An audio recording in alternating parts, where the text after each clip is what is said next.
Episode 57. That sounds right. This is going to be 57?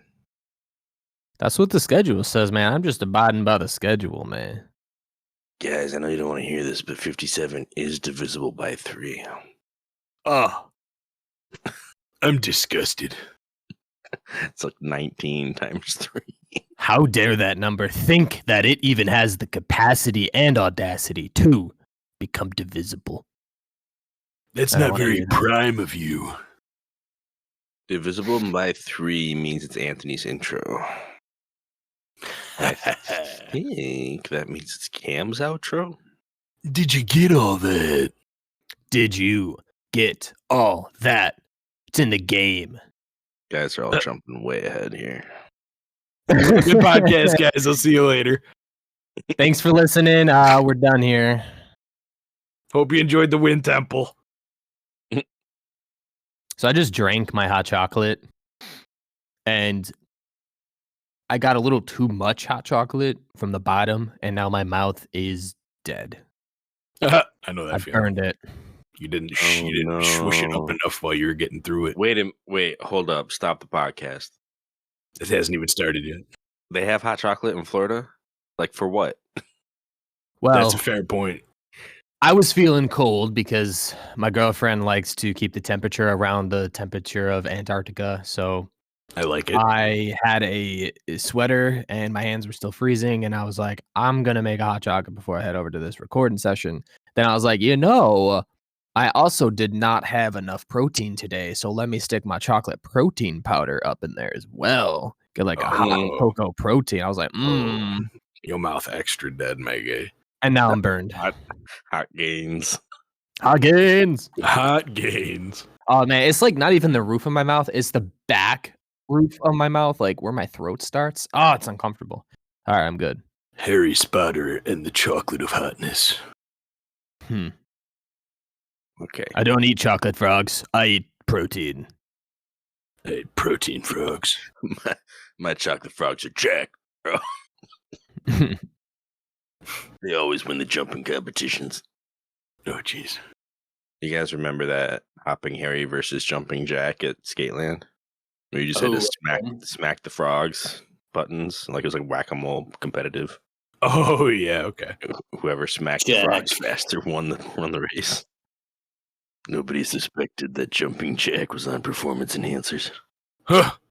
Them hot gains. Roids. At my Skateland? That's not my Skateland. It's called Rainbow Skateland now. Is it really? It is. I'm sorry. I missed. I actually didn't miss that, but I need you to say that again so I can hear it one more time. Rainbow Skateland is the official name on the sign and building now. If they don't have rainbow clouds hanging from the ceiling, they need to just shut down immediately. Like if they didn't go with the rainbow and like actually have rainbows everywhere, like clouds hanging from the ceiling, LED RGB lights just coming throughout, like little like lightning storms of LEDs coming. They didn't spend at least $350,000 redesigning along with this name change. I am severely disappointed. All right, hold on. So there is a Rainbow Skateland in Lockport. There's a Kiddie Skateland in Buffalo. And then there's just Skateland in Franklinville, of all places. I don't know. So if you want to go to regular Skateland, now you have to go to Franklinville. I wonder if they disbanded, like they were a franchise, and then it like split up, and now they have to all have different names. Or if you head on over to, let's see what Iceland. It's getting real. Troy, Pennsylvania. You can find Skate Zone spelled with an 8. Oh, it's too hip. Epic. It's too happening. I felt the 90s bleed into me. It's so bussin'. Okay. For real.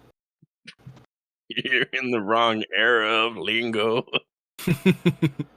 I just mix like 80s with Zoomers. Remember, Cam. Gen Z. Remember the Skater Boys song. Mm. Avril Lavigne's voice is calling you back to the 90s. Insert Link's face whenever he remembers something. Hey, you know you want to skate land? No way. Don't do that anymore. Oh gosh. I can't.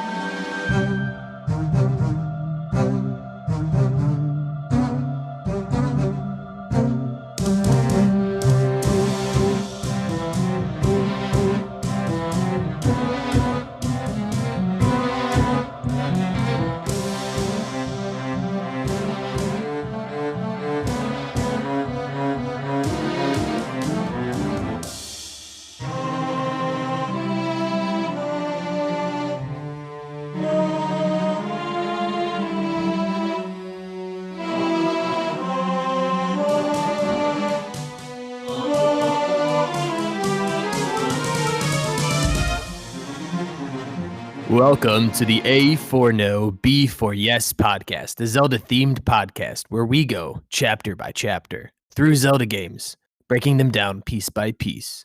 Thank you for tuning in to our last episode, which was our first ever adventure episode, where we completely unscripted and went off the beaten path, and for the first time didn't follow the story. And now this episode, we're getting back to the story. And we're going to talk about Rito Village because we're returning back. And I'm joined by my co-hosts. I'm Ryan Fonzie and Yahoo. And I'm Duke Nukem. Hail to the king, baby. So we got Yoo-Hoo Milk and Duke Nukem. That's great. I don't drink that stuff. Not good for the intestinal lining. Ew. Don't doubt it. I don't want to think about Yoo-Hoo in the intestinal lining interacting. My gut biome is too powerful for that. Okay. So I think in order for us to escape the plague of Duke Nukem, we're gonna have to just jump in to this episode. I'm the plague and the cure. Okay. Well, so like Anthony may have mentioned, we are heading towards the Rito Village, which is currently in a giant snowstorm. You thought it was cold in Breath of the Wild. Well, get a load of this double level coldness. You need two pieces of clothing, or one and some hot food. It's very chilly. 77. Yeah, it's very chilly.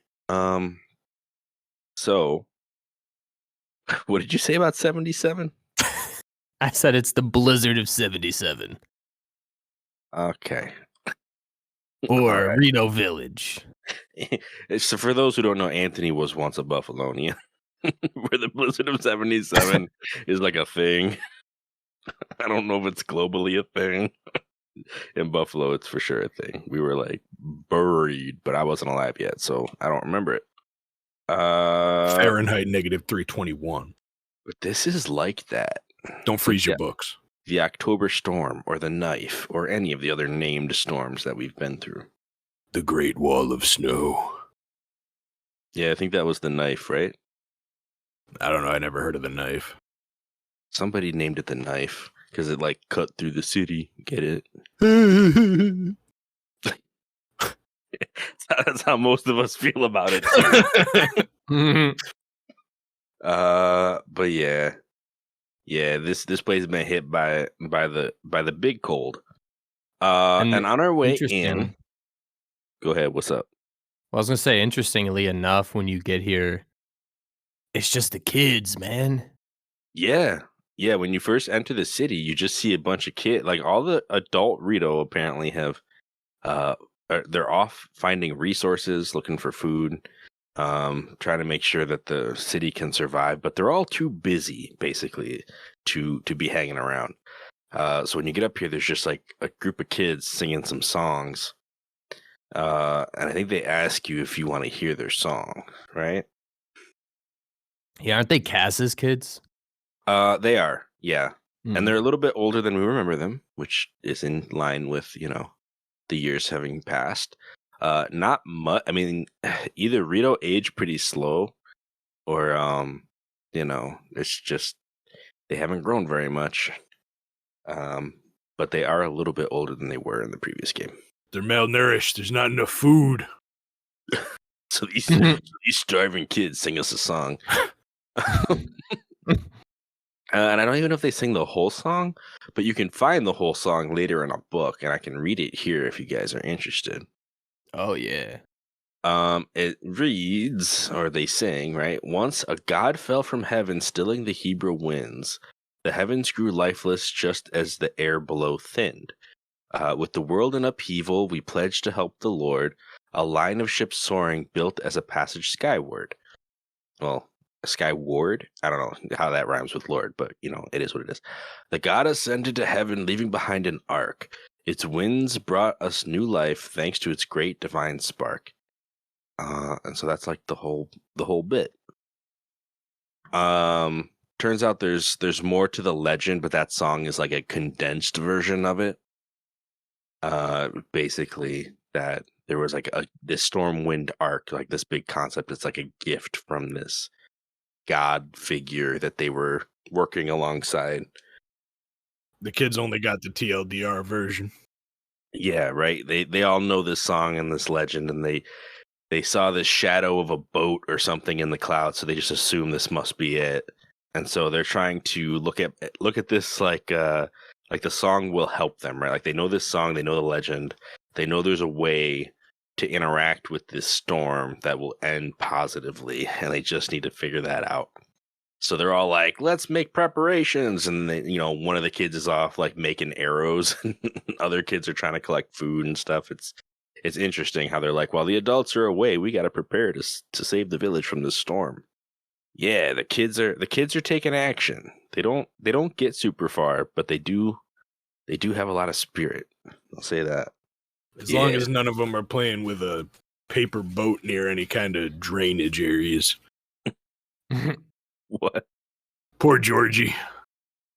I don't know how we got onto that. Is it just because they're kids? And that there's a storm. Okay. There's just an arc in the drain. All right. Okay. Some gloom hands. Oh no!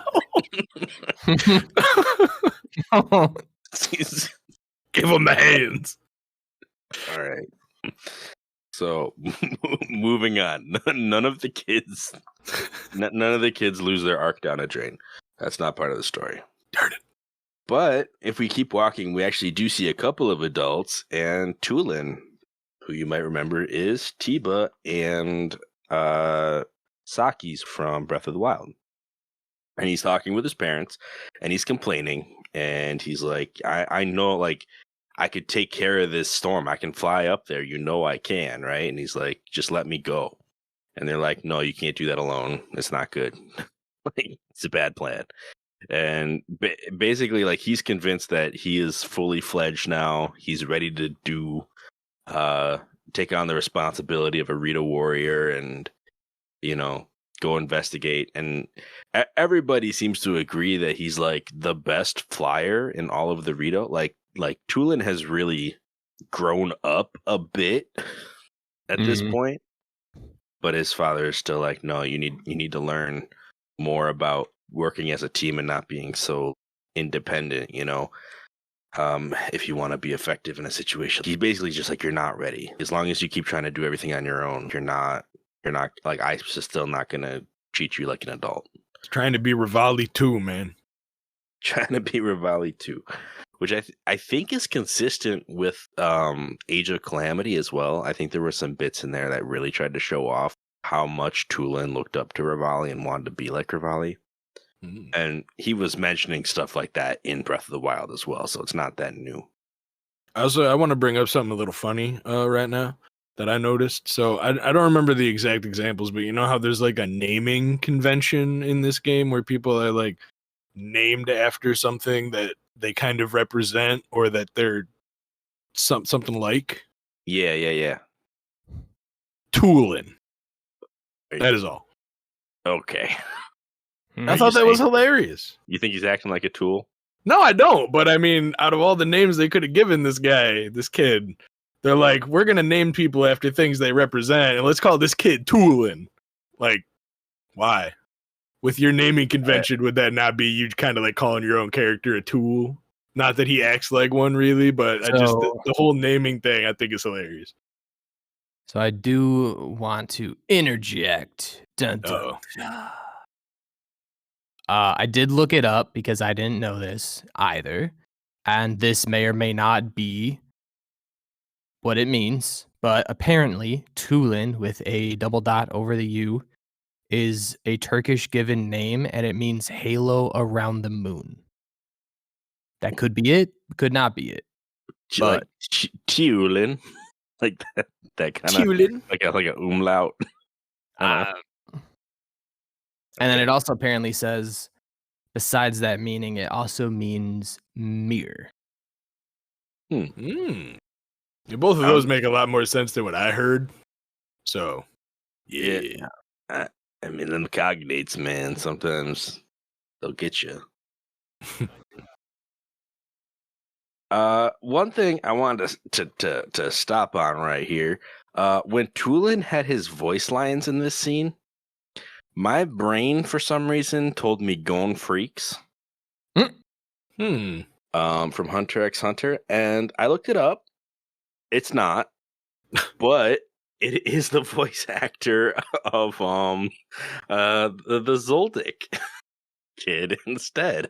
Kurapika? No, Killua is who I'm talking about. Oh, you're talking about Killua? Yeah. Oh, right, Zoldyck. Okay. So yeah, the English voice actor, Christina V, I guess, voiced Killua and Tülin, which is pretty cool. Pretty cool connection. But it's funny because I really do feel like Tülin still sounds more like Gon. So I'm wondering if she like picked up that voice from a coworker or something, like is doing an impression of someone else's like kid voice. Because I mean, I don't know. It's weirdly similar to the voice that she didn't do, but was also in the same show. I think the question is, are you going to do something about it? Okay. I'm not going to do anything about it except for mention it here. I thought it was cool. Like, I didn't think, like, I in my head, I was like, if I'm wrong about this voice actor, like, there's no way, like, it would be someone who played literally the next character to the right. You know? but apparently it was. Very talented individual. Apparently they've done a lot of anime work. Christina V is, I guess, well known. I'm not big on voice actors, so I just don't know them in general. I feel like I have heard of her in something. Is that Twilight Sparkle? No. Maybe. Yeah, no, it's not. It is Ladybug though, from Ladybug and Cat Noir. What? Like a kid's show. Oh, okay. Oh, don't at me. Christina Danielle Valenzuela, and I'm sure she goes by V because people probably say Venezuela on accident all the time, but it's Valenzuela. But yeah, bunch of different stuff. As a parent of a daughter, my little girl's not quite into Ladybug and Cat Noir yet, but she has friends who are, so it's kind of an interesting connection there as well. She more into that Paw Patrol. Nah, she's into like Odd Squad right now and Daniel Tiger. Yeah, man. Just wait. If you ever have kids, you're gonna know a bunch of kids show names that are gonna make your non-kidded friends say what? What? Yeah, I get that. Non-kidded. Man, you kidded out? Yeah, he's kidded out, bro. I got the full kid. Oh no. I got that diaper money. So I was looking through Christina Valenzuela's. Did you just say Venezuela, my guy? No, Valenzuela. That's her name. Okay, right. And she does. Hold on, I lost it. It's Taco Bell Mission Force, and I have no clue what that is. What? But I stopped on it and went, huh? Don't know what it is again, but it's Taco Bell Mission Force, nacho fries, and she's Val in this. It was in 2021. I don't I think that was like a series of ads that made Taco Bell look like an anime, but it wasn't real. That's awesome, and I love it. I need to get a Taco Bell Speed Racer Also- crossover. Cameron, she What? was she was in Monster Hunter World as player voice type 17. That's a little random. Oh, Okay, I'm Sailor done. I'm Moon. done with this. All right. So anyway, bunch of stuff, recognizable things. Great voice actor. Moving on. Well, actually, before we move on completely, I just want to say I did jump out ahead of this and check if Sidon was voiced by a JoJo voice actor, and he's not. Dang it. Future JoJo voice actor. Right? Ought to be. Stone Ocean hero that's not yet put in the anime. Yeah. So instead of going on this mission, this dream mission that Tülin wants to go up to this, like right into the storm by himself, he instead is sent on a mission to go find food, provisions, whatever, with a small team of Rito. If you catching on to the whole bit here, Tiba's trying to teach Tülin how to work with others. And that's why he's on a team mission rather than on a solo mission. Teamwork is the point of this section of the game. Maybe I'll get a Sharingan out there. This might be like a small tidbit, but isn't Tiba now the acting village chief in Rito Village?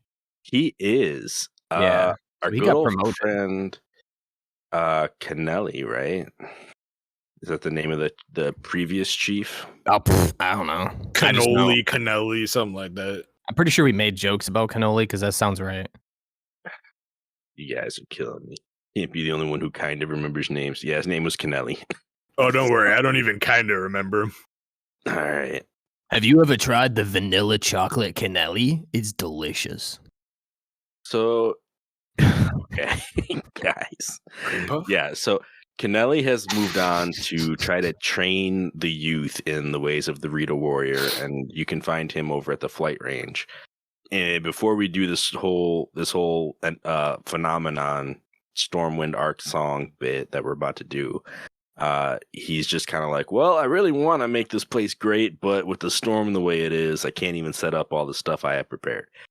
So it's just one of those side mission mini game things you just can't do until you've completed the zone. So yeah, so when Tülin is sent off on this mission, we are also kind of directed in that way. Like we're sent to go. I think we're trying to talk to Tülin some more, or like I don't even remember why we're chasing him down. We wanted to get this. Oh, I have it. The quest line Tiba gives you is you ask about Princess Zelda. After Tülin already flew off, and he says he doesn't have any information about Zelda, but he suggests that you go to the nearby lodge across the lake and ask Hearth. And that's sort of where it starts. Okay, and I think Hearth might be the one who says that Tülin has seen, like she was the only one who actually saw Princess Zelda. Mm-hmm. And that's why you're chasing down Tülin. Cool. So you go to the lodge, you talk to Hearth. Which, by the way, he is straight up like 2005 Panic at the Disco. Hearth has got the best haircut. Like, he is Fallout Boy. Yeah. Fallout Bird. You guys are ridiculous. So Hearth tells us that Tülin has gone with a crew up into the mountain. There's a big bonfire up there at the cave that they went into to basically go look for food. I don't know what kind of food they're finding in caves, but I guess they've had success with that in the past. Mushrooms. Possibly. They have like a big box of stuff when you get there, but before you head off though, in the lodge, they basically tell you can take whatever you need for your adventure, because it is a cold one out there. They got like jars of oil and flint and stuff, like wood, so you can make fires if you need to. And there's a book that explains more about the Stormwind Arc. So aside from the song, there's the actual legend, which I can share here if you guys don't mind. Do it. It's always I'm a great offended. audio experience. Too bad. Okay, so it says, one day the winds Correct that answer. ought to blow in Rito Village ceased. Then the heavens grew stagnant and the earth fell to ruin. Well, that's pretty dark already. All right, the villagers looked skyward for a solution. They saw a figure pierce through the unmoving gray clouds and descend swiftly towards them. Believing no ordinary being could fall from the heavens, the villagers called this figure a god. So there's a good chance that might have just been in like a Zonai or something. And the god stood atop a hill day after day, longing to return home to their island in the heavens. The villagers, forgetting their own troubles, tried to carry the god home on their proud wings. Yet who could say how far it might be, the place this god came from? The Rito took flight in turn, each hoping to reach that place above the clouds. Alas, none had wings strong enough. Seeing this, the god told the leader of the village that returning to the heavens was possible if the Rito gathered materials. Their spirits high, the villagers set about doing so. The god nodded upon seeing the tall pile of materials. This, they understood, would be enough. The god poured a strange power into the pile, and several small boats were assembled. Cautiously, the villagers boarded. The small vessels began floating up into the air. With the god leading them, the boats rose higher and higher, soon passing through the thick clouds. The vastness of the heavens took the villagers' breath away. Floating islands dotted a clear blue sky. The villagers rejoiced songfully and then, with reluctance, returned to the earth. One day, winds at the village roared back to life. In shock, the villagers looked to the sky. Floating above them was an enormous ship that the god had sent in gratitude. Numerous oars on both sides began to move like wings, soundlessly churning the skies. Air blew across Hebrew once again, the skies cleared, and blooming flowers rose from the ground. The god had given them the blessing of wind. This ark that saved the village from catastrophe came to be known as the Stormwind Ark. So ends the story of the Stormwind Ark that saved the village long ago. Good guy God, man. Right? So the whole story kind of boils down to a Zonai fell from the sky and they helped him out, and he basically built some boats to get back home. So then when there was another storm, that same dude sent a big old boat to keep him safe. He's got a lot of batteries on that thing. So technologically speaking, as long as we have oars that are about 100 feet in length and about 25 feet in width, go through the skies, churning the air, we could essentially avoid any rain, thunder, and snow is what I'm hearing here, and just have green and blue skies.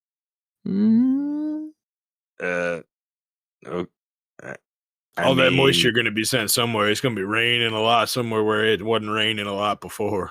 It's like, yeah, we just churn the skies with this giant boat's oars, and, well, it's not storming no more. We sent that storm on over to the next town. Let it be their problem. Somebody get Elon Musk. We have to make this now. So legend aside, Hearth tells you, about the bonfire and the cave and all that. And so we go following along, and we run into one of the Rito that Tülin was originally on a team with. Tülin is like that young Genin or Chunin, in Naruto. Just like he's like 12 and like he's in the team with like all the 20-year-olds because he's just that good. Yeah, but the rest of them aren't 20-year-olds, and he kind of gets bored and says, well, you can't keep up, I'm going on. Until he ends up alone, which is kind of the antithesis of why he was sent out in the first place. Tülin, you're supposed to stay behind. Did you learn the value of teamwork? Yeah, I left them all behind. They couldn't keep up. No, what? Yikes. I mean, it's true, though. That is basically what happens. So you run into one of his previous teammates, like with the boxes of provisions that they found. And she's like, yeah, so Tülin just kind of ran off. And the other guy we were working with was chasing after him. So if you go down into the tunnel, you might be able to catch up with him. And so we continue our way through this cave. And I believe right as we like are about to get outside, we find the second Rito, who's like, yeah, Tülin went off on his own. Like, thought he saw a bunch of monsters, and I told him like, hey, wait, like we'll regroup or get reinforcements and go find where they are. And he's like, no, if I don't go chase them down now, we'll lose them, and I want to know where they're coming from. So he just went ahead and chased this whole group of monsters on his own. And so what we're seeing in Tülin is exactly what you guys said. Like, he's very much like not a team player. He's like, I'm gonna make decisions that I think are the best, and if it's not literally my dad, the chief, pulling rank on me, I'm just gonna go ahead and do what I want. It's like if he continues down this path, I see Rivali brewing. Something like, it's my way. Oh, okay. Guy. So we go out and chase it. Well, we don't actually chase a group of monsters, but we get out and we do find Tülin. He's frustrated. I mean, he lost his bow. Yeah, my dude was like, I was trying to chase after these monsters when suddenly I saw Zelda getting attacked by the monsters and got so distracted that one of these monsters straight up stole my bow, and it was my good bow too. And like, you look over and there's an Aracuda just carrying Tülin's bow. Yeah. And he's like, I need to get that back or else I'm going to be useless. It's like, I can help you though. I can do this maneuver where I flap my wings and make wind happen so that you can glide further or whatever. And so you can use that tactic to kind of jump into this big battle. He starts off by, taking out the Aracuda so that Tülin can actually be effective. And then you fight, like, I think a couple waves of like bokoblins and stuff like that. Mm-hmm. You clean house. You and Tülin are just like, he's headshotting everything. You're cutting everything down, and you defeat a whole bunch of enemies that are just out in the middle of the snowfield for some reason. There's like some ruins or something that they're inhabiting, but there's really not a huge landmark there or anything. So it is kind of random. I don't know what help that you provided by fighting these, but you did it. The real reason that this all happens is because it is the first time Tülin is seen to be a team player. Yeah. Because after this fight, Hearth, who conveniently has seen the whole thing, comes over, talks to you and Tülin, and he's like, if Tülin could just learn how to work with others, he would be, the best Rito warrior this village has seen in a long time or something like that. And he's like, who said that? It's like, that was your dad, Tiba, who said that. And he's like, and I'm pretty sure he would be all right with you and Link going up to that Stormwind Dark after all, or even, I think he even says player. He gave me authority to let you do that, like given circumstances such as this. So Tülin has graduated from the Teamwork Academy, and you guys can now go up to the Stormwind Arc together. Can I just hindsight? The trail up to it starts right around this area. And like while we're doing that, and we got a new ability with Tülin that as he's trailing you, going up to the skyline, we get his wind ability. Can I just hindsight and say Tülin's like 13, 14, something like that, and he's already more useful than Rivali's dead champion spirit. Can I just say that power was useless compared to this power? Is it? Wait, what? Rivali's Gale was pretty useful. Yeah, but it had 3 uses, and like, yeah, you could easily like do it, but like in this game, it's like I could just shield bomb and have a Rivali's Gale happen, and I just use a bomb. So like Tülin's ability is extremely, extremely useful compared to Rivali. Like Rivali's a chump. Yeah, Rivali's been replaced by a rocket. Yeah. Well, yeah. I mean, the thing is, like, if you were to compare the two abilities, just one use against one use, I would say Rivali's is actually way more useful in that it gives you that height for nothing. Like, you don't have to pull anything out of your inventory. You don't have to, fuse anything beforehand to get ready. you just crouch for a second and then poof, you're in the air, you know? And you can jump like huge obstacles that way. But of course, in this game, you have ascend, you know, you have other things to help out. But I do agree that the consistency of it, the fact that you can go on a big glide and use his ability just half dozen times before you land is makes it just, it's like it's always there for you in a way. Tülin's a halo on the moon. He's the halo to my moon. Oh geez. But yeah, it definitely more readily available for sure. Yeah, I agree. So I guess that starts our journey, right? Starts our journey upward. I did a bunch of this pre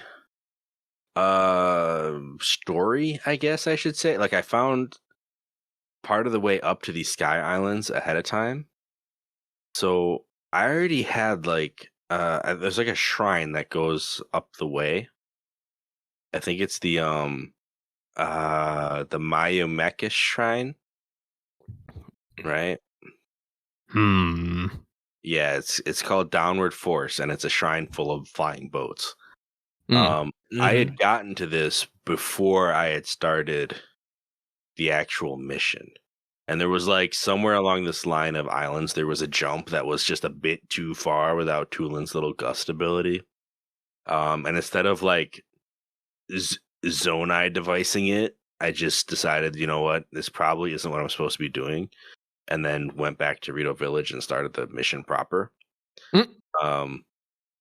So a bunch of this I was actually able to skip once I got Tülin. I was like, oh, I'll just warp up to this shrine and we'll start from there.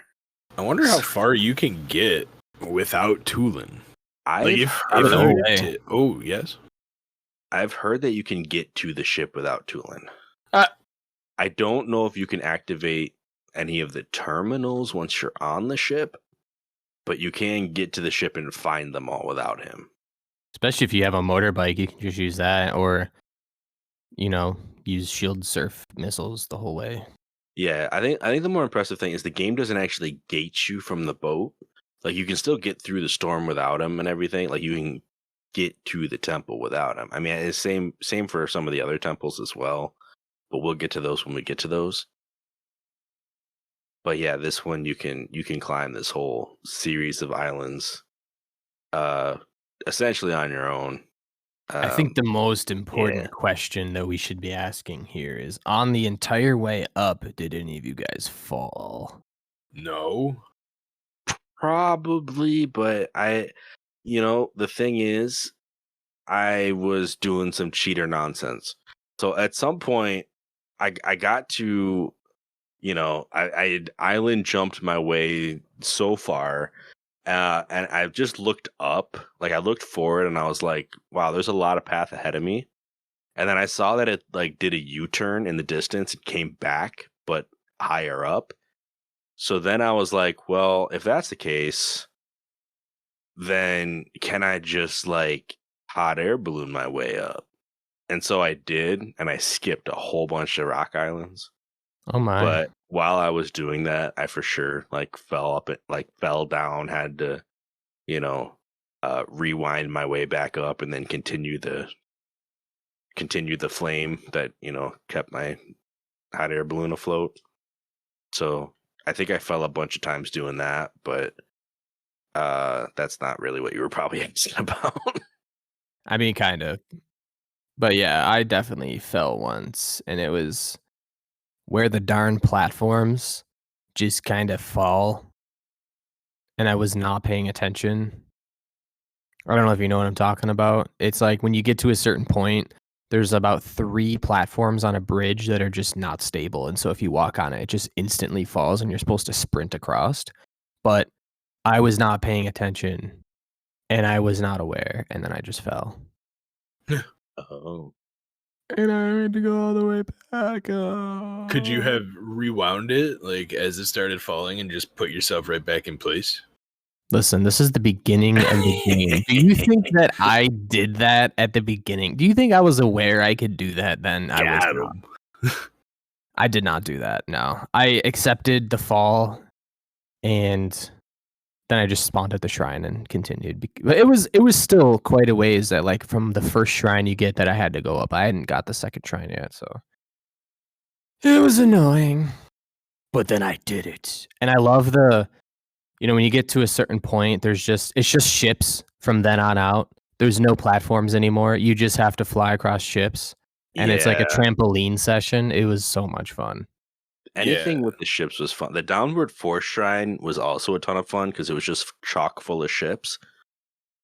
Before I saw any of the other flying ships, I went into the shrine and saw ships, and I was like, am I gonna break these ships out of here somehow? Like, it was so new to the game. I was like, I didn't consider what was in a shrine and what was out of a shrine. I was like, maybe they would do that. Like, maybe you complete a shrine and suddenly it's a story event.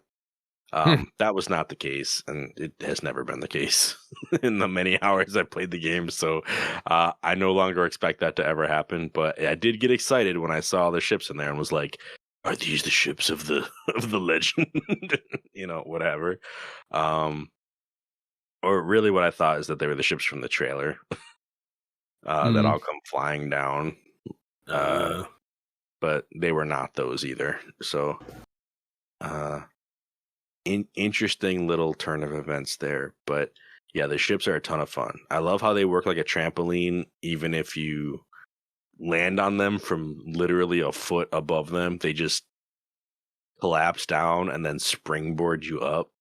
So you have to give them barely, like, pretty much nothing, and it's just like conservation of energy. What's that? It just launches you up into the air. Yeah, no velocity, terminal velocity. It's the same thing to these ships. Yeah. Just made it very fun, very bounce housey. But yeah, through this major cold obstacle course, we are able to get our way right into the namesake ship, the big one, if you will, the Stormwind Ark, known from the second half of the legend, the one that was gifted to protect from storms, which ironically is in the middle of a storm and seems to be holding the source of the storm. The open world Zelda games love this type of irony. In the first one, we're going through divine beasts, which were created to protect the people, and now they're hurting the people. And it's the same thing with this boat. It's here to help us. A while later, oh no, it's hurting us. Yeah, it kind of reminded me of the Thunderhead Cloud in Skyward Sword, and where, like, there was this all sentient being in the Thunderhead, but he's corrupted because he's in the Thunderhead, and it's not good. And it just was the same scenario, I thought. Like, the Stormwind Arc is the whale. Yeah. I also really liked the atmosphere of the final jumping up of those trampoline ships and how you could see this giant swirling mass of a storm, and there would be lightning flashes in it, and you could see like the shadow of the boat and the oars moving. It kind of gave me like this ghost ship kind of vibe until you get all the way above it, and then there's just the eye of the storm, complete nothing in the middle of it, and you see the full boat in all its glory. I was like, yes, they did so good at this. Yeah. Chef's kiss. Chef's kiss. 100%. People do realize, I hope. I hope. Straight up realize. Realize it. People normally realize. One thing that's interesting about this is that Tülin, of all the kids, is the only one that actually didn't believe in the Stormwind Arc. He considered the whole legend to be basically just a tale for children. Something they get told at night to, I don't know, bring them some kind of comfort. He's like, it's a kid's story. Like, there's no way that's like a real thing. And so his mind's kind of blown by this as well. Ye of little faith. Yeah. I just remember him being particularly surprised about this whole situation. But yeah, it's the main gist of this when we actually do land on it. It kind of, I hate to say this, but it kind of, kind of works like a divine beast. Deja vu. Because you are essentially tasked by a nameless voice, I should add, that's been calling Tülin this whole way, like letting him know which way to go. Yeah, they say no champion. You know, upward, in case anybody was wondering. Skyward? Perhaps skyward. He's been guiding Tülin this whole time, and now he is guided to find 5 devices that we are meant to activate. I would, the game doesn't call them terminals, I don't believe, but no. I would, based on the previous game. They're more like turbines, but yeah, they function the same way essentially.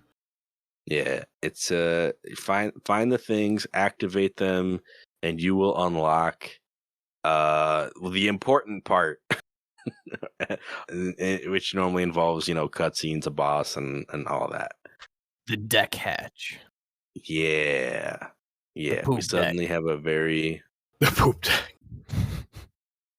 I'm sad they didn't really bring back mini bosses though. I miss when Zelda had mini bosses. Like why can't we get through like 3 of these and then bam, bigger, stronger enemy that's got like a decent amount of health and that has like a special mechanic, and you don't have to get an item after them because we kind of already have all our tools. Yeah, it's interesting because there is, like, in some of the other temples that we haven't gotten to, there are unique mini bosses, but they're actually before the temple. Like, they're before you actually get to the phenomena. It's like part of the story ahead of time. Oh, I see what you're saying. Yeah. This one, I think that unique encounter was just the fight with Tülin, which isn't really much at all. No. It's just introducing Tülin as a mechanic, which I think is part of the reason that the game tries to direct you to the Rito area first, because they're really pushing the whole teamwork aspect, and they're really introducing the concept of sages in general. So I think they didn't want to throw too much at us at once.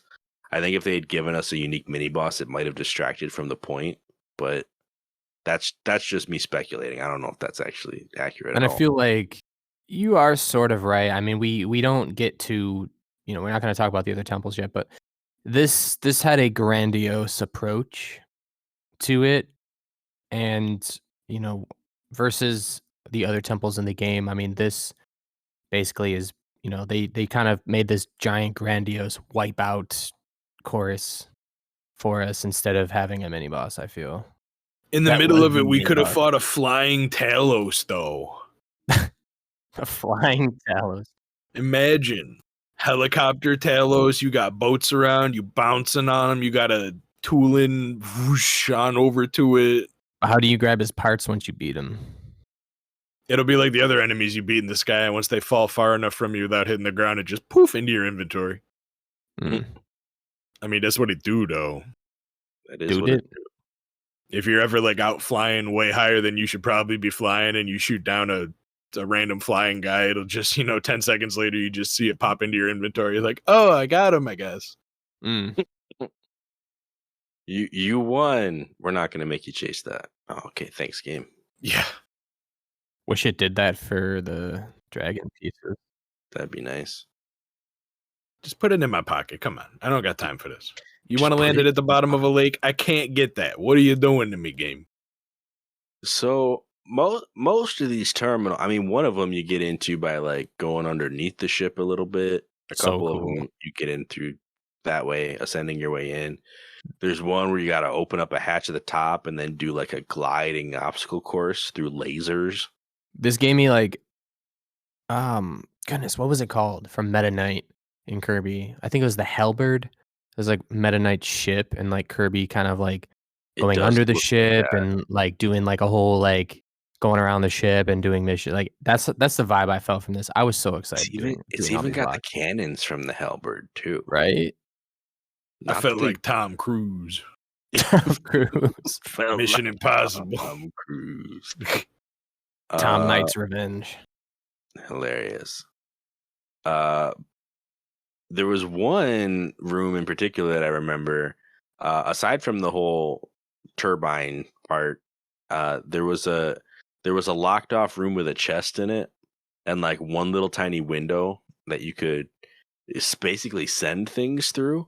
And I tried to build like a ramp up to it to get my guy to walk through the window. Like I thought maybe if I crouched, I could fit through the window, and that wasn't the case. And the solution ended up being to like take an icicle or any other long object, feed it through the window, stick it to the treasure chest that was in the room, and then pull the whole assembly back. I remember that. That was, I felt like you know, like straight up safe cracking at that point. I was like, this is amazing. That was a good puzzle. And the other one I liked a lot was when there were the spinning gears that you had to connect to each other with an icicle so that one could make the other spin. You had to like create the axis between them. Yeah. I like that. that. One. Yeah. And the icicles were too big, so you had to get some form of fire out and melt them just enough. And creating the piece to solve a puzzle yourself. Yes. Some very, very good set piece puzzles in this place. Mm-hmm. But eventually, I mean, unless you guys have any other like big things, I mean, we do get these 5 turbines. I mean, I just like the general layout of the ship. I like how you can go down on the left and right. There are certain parts on like the north and the south of the ship, so to speak, that you can get into, and you can, I think there was some kind of mechanism you could do to alternate those, to open one and close the other, so you could get around to places you couldn't before. There was 2 or 3 levels to go up and down. There were some things you'd have to move around to allow yourself to get up from the bottom levels, and it was just really cool. I actually really enjoyed this dungeon. I loved how the inside was decorated too, because it was very much like it was like made to have what was essentially some kind of mix between Rito and Zonai architecture. Because it's like stone carvings, but it looks very much like the Rito painted like wood and canvas that you'd see on the ground. But it's not wooden canvas. It's just made to look like that. It's like the Zonai construction here was very much like it was. He was indicating what like who this ship was for, which is really cool to me. That there's that crossover there. Like on the outside of the ship, it's all covered in ice and frost, so it looks like it's more aged. It looks more gray. But when you get inside, the colors really pop because there's no storm inside.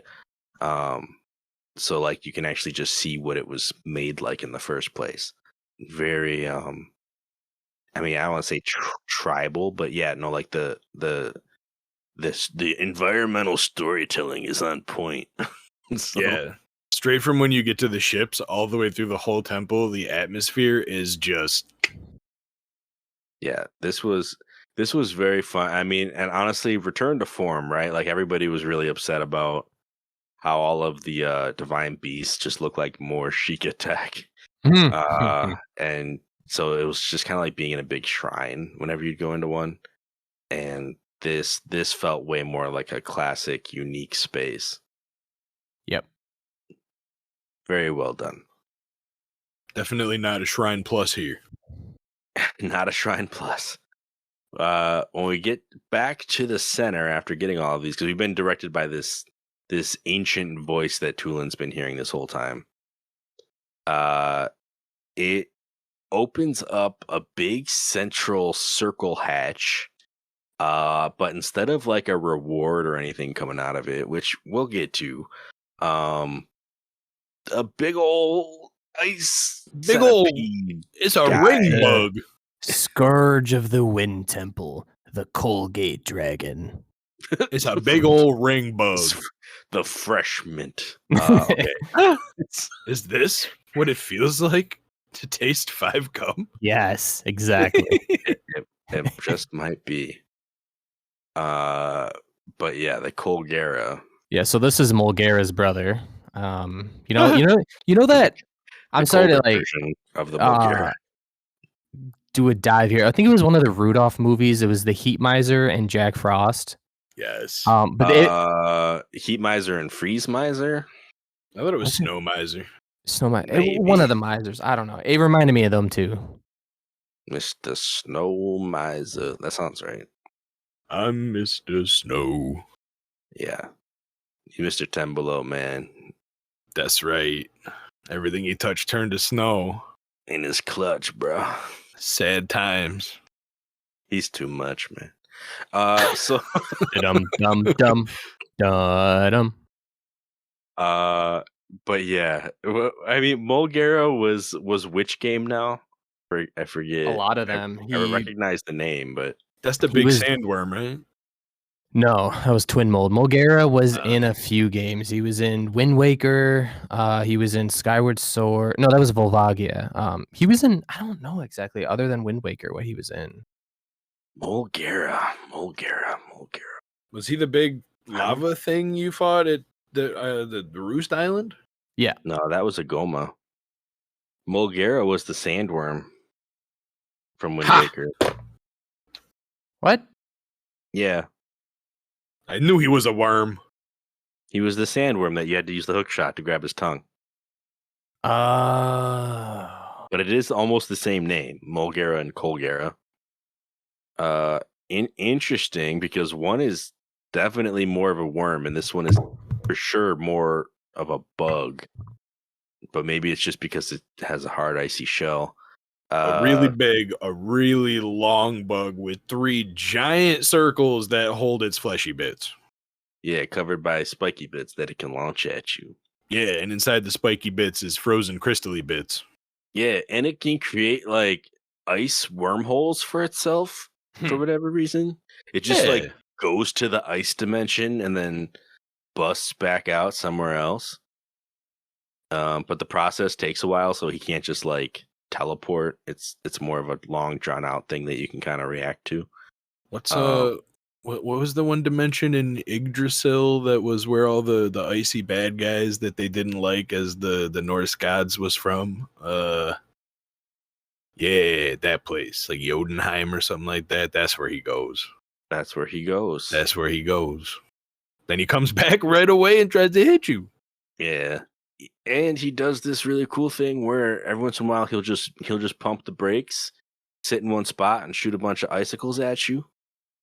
And when this happens, you can just kind of like dive through him if you want, which is a real easy way to not only like break through to because he'll break through himself when he shoots a spike. He leaves behind a vulnerable spot, and then you can just hit that. See, normally the spikes cover up the vulnerable spots, so you can like bomb arrow them away or fire arrow them away, and then you can shoot the weak spot underneath or fly through the weak spot underneath, whatever.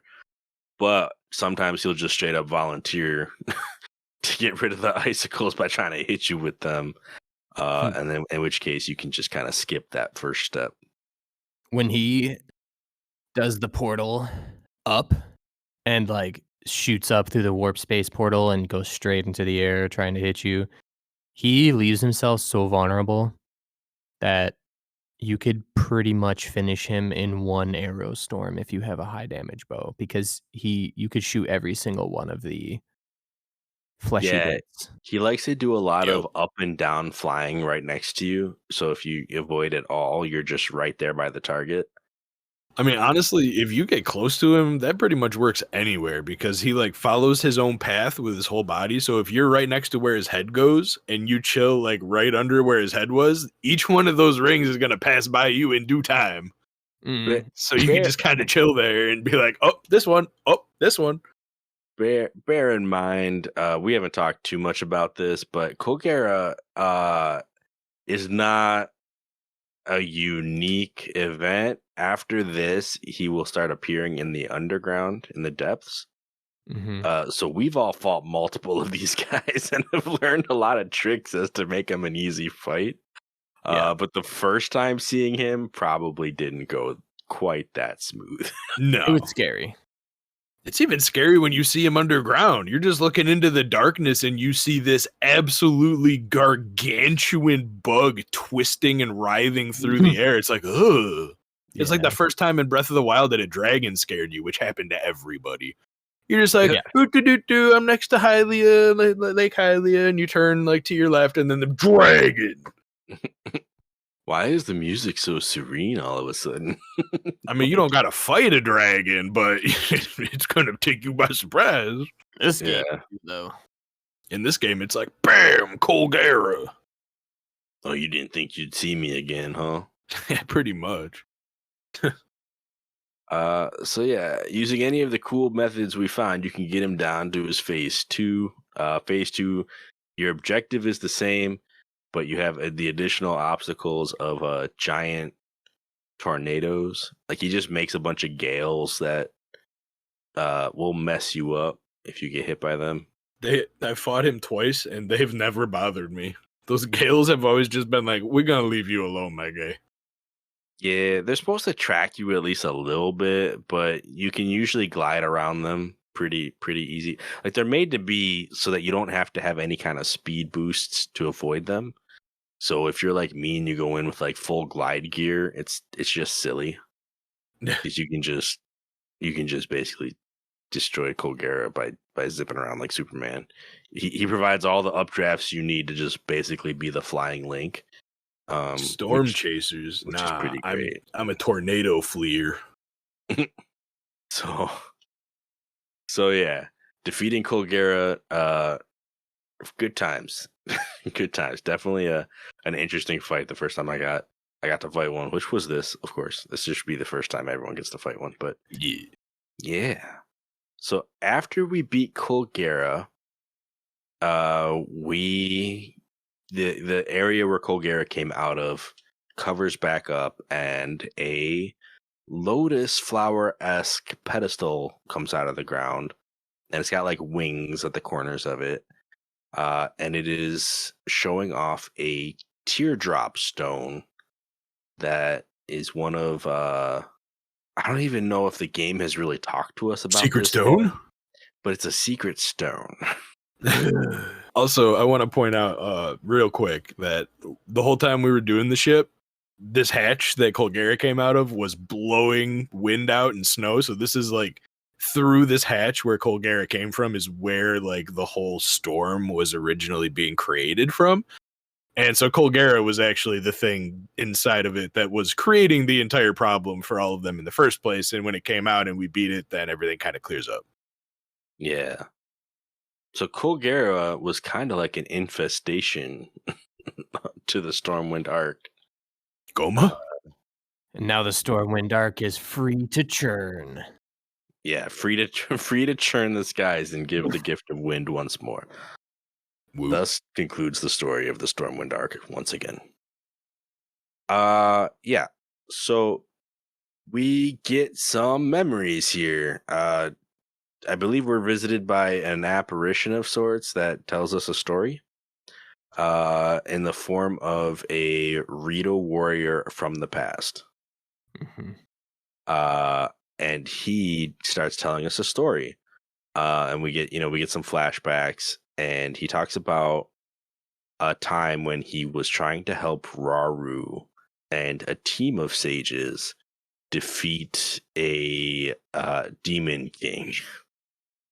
And he does mention this is a lot to take in, so just let me explain some more. And he shares about like how all of these sages were gifted secret stones that were supposed to amplify their powers, but even with the secret stone, he couldn't even get a hit off on this demon king.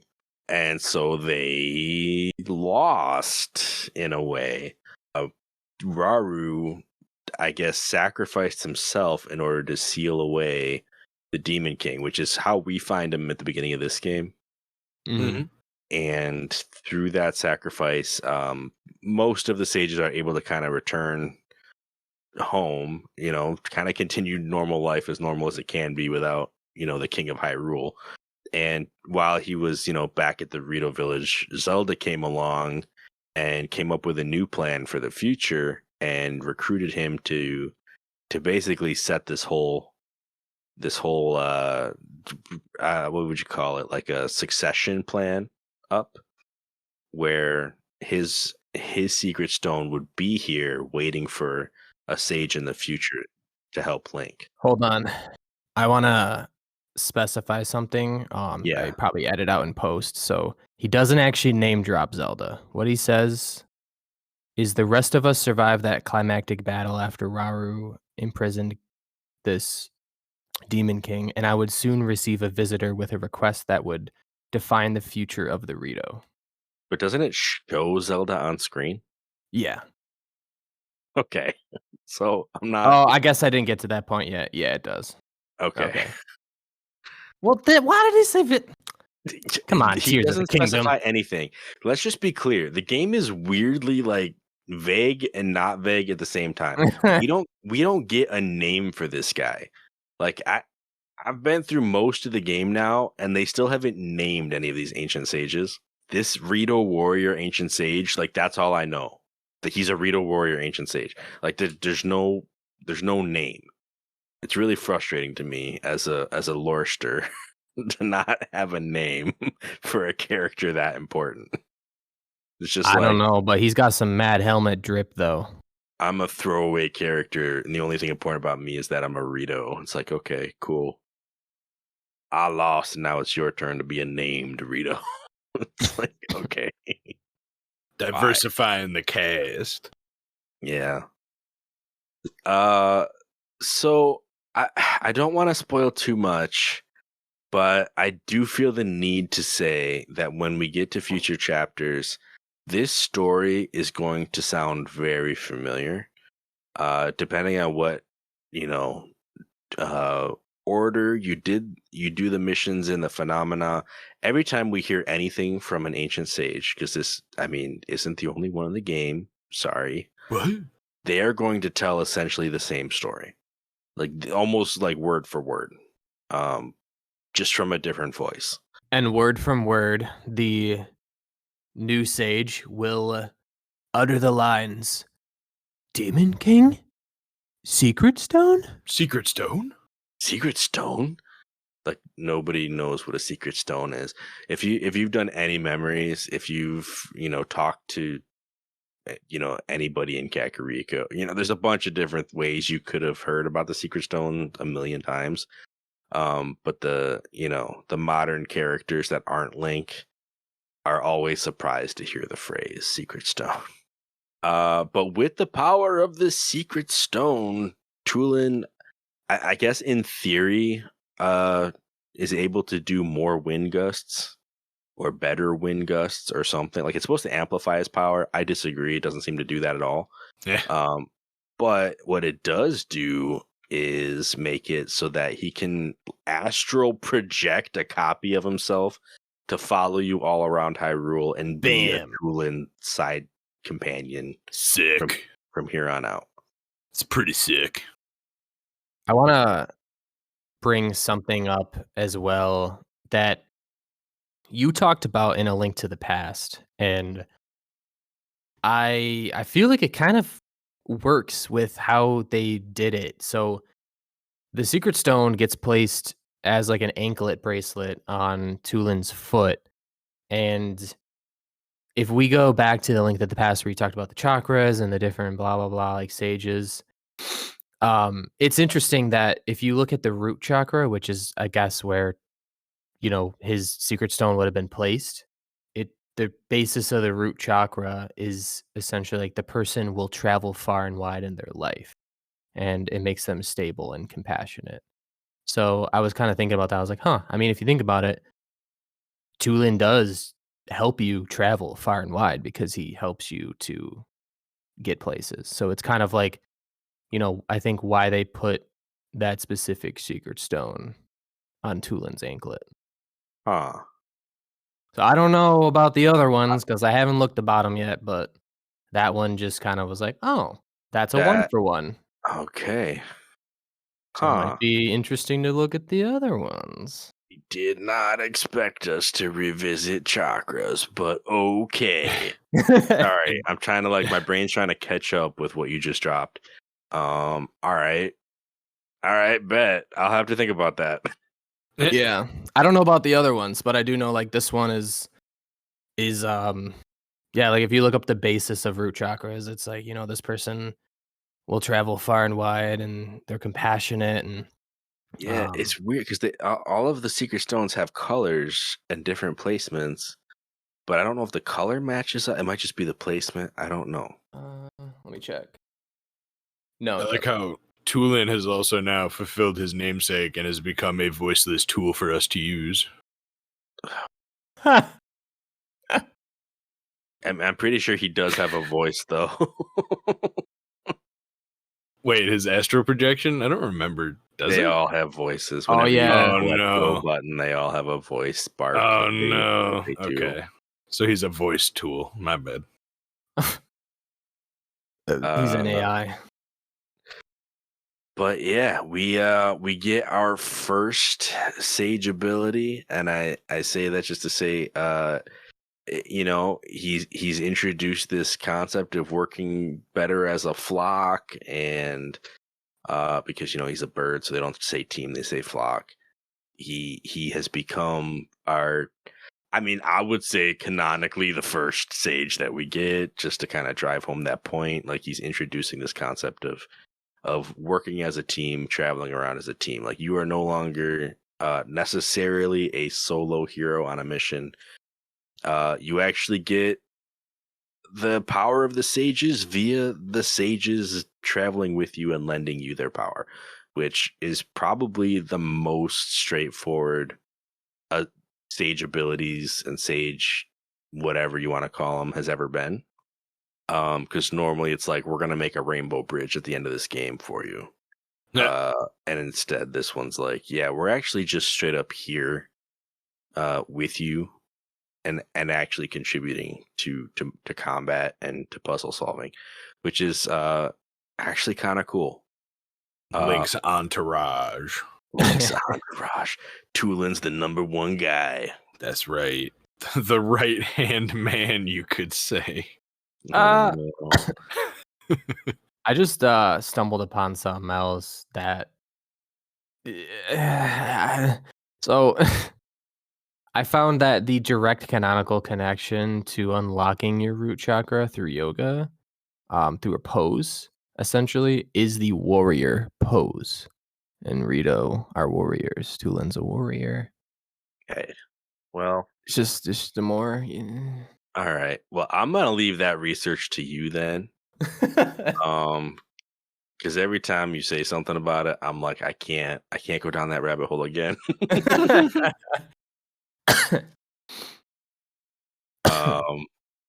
But cool. So we get this cool secret stone. We get this little bit of history. Some huge lore drops. You get told a big chunk of the story. Right here, and we get our first sage companion to help us along our way. That's was all part of the plan for us to defeat Ganondorf of the present. So cool stuff. I think if we go back to Rito Village now, it's all thought out. All the Rito adults come back, so you can interact with them the way you used to. Kennelly's able to open up his flight range, which is pretty sick. Woot. It's a whole mini game about flying through rings, and once you get it down, you're like Superman in that flight range. It's pretty great. Have you gotten the record? I did get the record, and then I beat my own record like twice.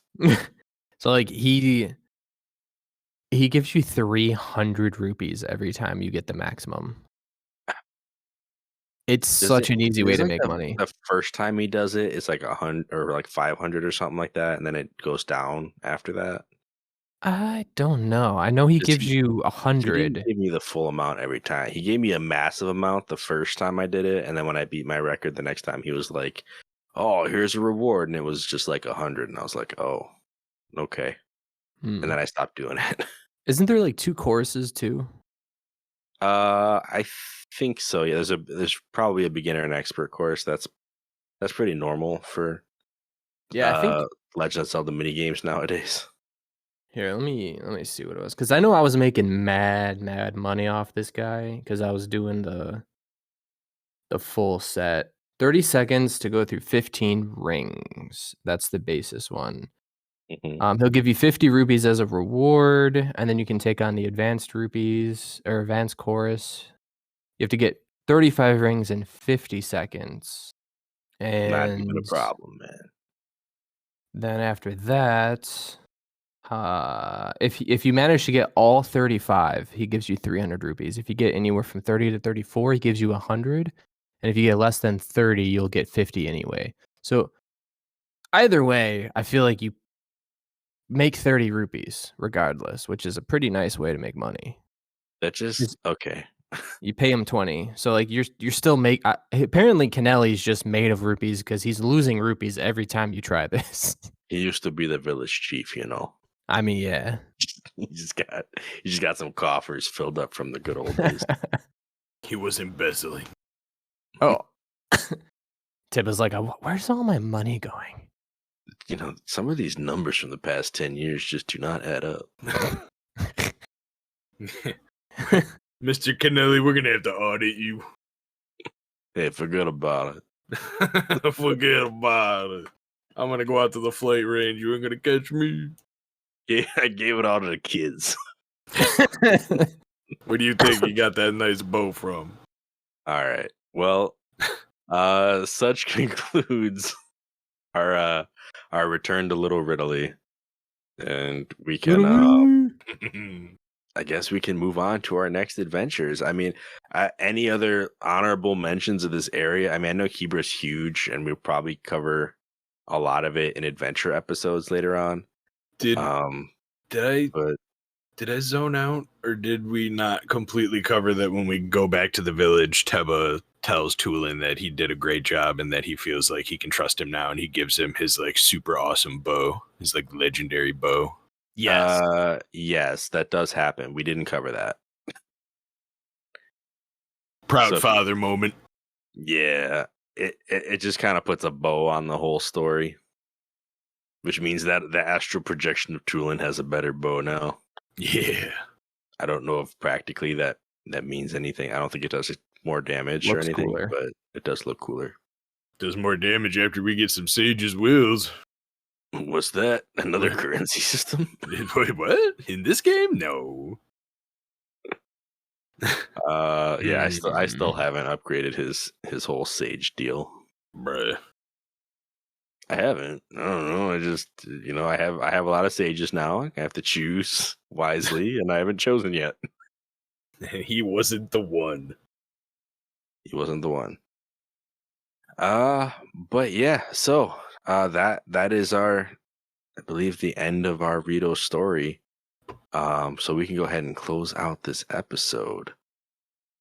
So thank you all for listening to A4NB4Y, the Zelda themed podcast. We do this. We try to get one of these out every other Monday.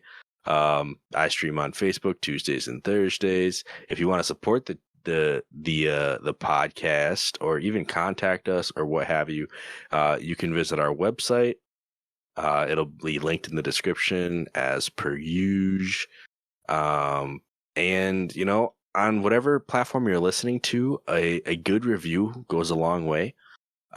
We actually did get one right at the end of May that I forgot to mention. That came with some actual writing. This user Vortex on basically Spotify for podcasters, right? Where we host our show. Basically wrote in that he had just found this episode and that he loved it, gave it 5 stars. So I appreciate you, Vortex. You're out there doing the thing, man. But yeah, if you want to be like Vortex, go ahead and leave us a review. It definitely helps us find more people. Helps more people find us. We're the Gordon Ramsay of podcasts. Okay, 5 star. 5 stars. 5 star. This podcast is so raw, it's eating the salad. All right. So, yeah, we'll catch you guys next time on A4NB4Y. Thanks for listening.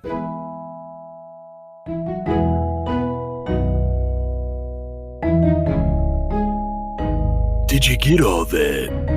I am all that, baby.